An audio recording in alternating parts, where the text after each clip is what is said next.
Ce pourrait être la grosse prise du Rassemblement national aux élections municipales. Perpignan, 120 000 habitants. Perpignan pourrait bien tomber dans l'escarcelle du parti de Marine Le Pen. Principal enseignement de ce nouveau sondage BVA Orange que vous révèle Europe 1 ce matin. Bonjour Édouard Le Cerf. Bonjour. Vous êtes le directeur général adjoint de BVA. On va commencer par le premier tour. Le candidat du RN, Louis Alliot, donné largement en tête.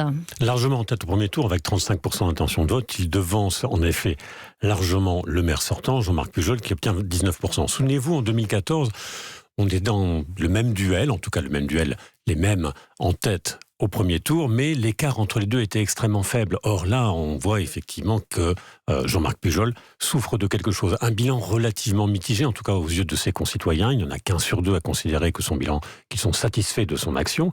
Et il y a un petit vent de renouvellement, puisque pas loin des 2/3 des habitants de Perpignan disent ce serait bien de pouvoir se saisir de cette élection pour changer un peu de majorité.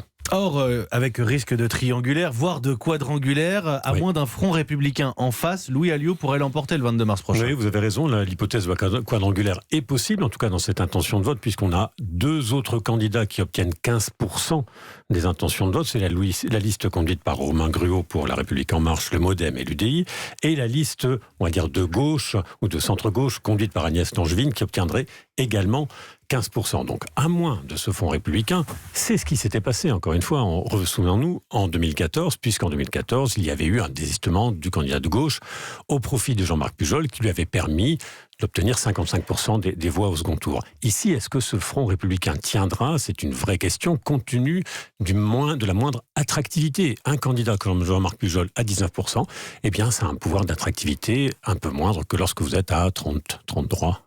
Alors, il y a le mécontentement des habitants de Perpignan par rapport au bilan du maire sortant, mais comment on explique probablement cette poussée du Rassemblement national à Perpignan ? Alors, Rassemblement national, d'abord, Louis Alliot ne se présente pas avec l'étiquette Rassemblement national, même si personne n'est dupe.